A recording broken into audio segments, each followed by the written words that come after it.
Hi. ഞാനൊരു സ്ഥലം വരെ പോണേ കേട്ടാ. ദൂരെയൊന്നുമല്ല, ഇവിടെ അടുത്ത് തന്നെ. അപ്പോൾ എനിക്ക് കൂട്ടുവേറെ ആരുമില്ല, പൊന്നിനെ വിളിച്ചിട്ട് വന്നില്ല. എന്നാൽ പിന്നെ നിങ്ങൾ വാ എൻ്റെ കൂടെ. എവിടെയാണെന്നറിയാമോ? മണ്ണ് മാന്താൻ പോണേണ്. ആരെങ്കിലും എന്നെ എന്തെങ്കിലും പറയാൻ വന്നാൽ നിങ്ങളുണ്ടാവണോട്ടോ എൻ്റെ കൂടെ.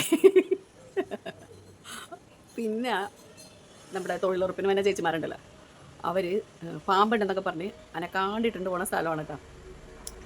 അപ്പോൾ അവിടെ പാമ്പുണ്ടെങ്കിൽ നിങ്ങൾ മറ്റേ ഡോറാബുജിയിൽ പറയൂലേ, അതുപോലെ പാമ്പ് പാമ്പ് എന്ന് പറഞ്ഞേക്കണോട്ടാ. എനിക്ക് ഓടാനാണേ.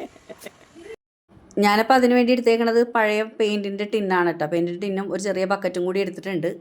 മാസ്കൊക്കെ കെട്ടി നല്ല വെയിലുള്ളതുകൊണ്ട് തലയിലും കൂടെ തുണി കെട്ടിയിട്ടാണ് കേട്ടോ ഞാൻ ഇറങ്ങണത്. പക്ഷേ ഫ്ലോപ്പായിപ്പോയി. ഞാൻ ആ ഒരു 2-3 ബക്കറ്റേ എടുത്തുള്ളൂ. വേറെ ഒന്നുമല്ല, അത് കൊണ്ടുവന്ന് ഇടണ നേരത്താണ് ആ മതിലിൻ്റെ അരികത്ത് ഇച്ചിരി ഇടാന്ന് ഓർത്തപ്പോഴേക്കും അവിടെ നിറച്ച് ചവറ് കിടക്കണുണ്ട്.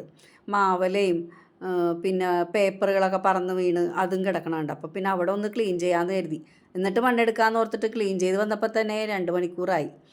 ഇഷ്ടികകളും കല്ലൊക്കെ കുറേ പൊട്ടിച്ചിട്ടിട്ടുണ്ടായിരുന്നു ജ്യൂസിനവിടെ. പിന്നെ അതൊക്കെ പെറുക്കി കളഞ്ഞ് അവിടെയൊക്കെ ക്ലീൻ ചെയ്ത് എല്ലാം കഴിഞ്ഞപ്പോഴേക്കും ഉച്ചഭക്ഷണത്തിൻ്റെ സമയമായി.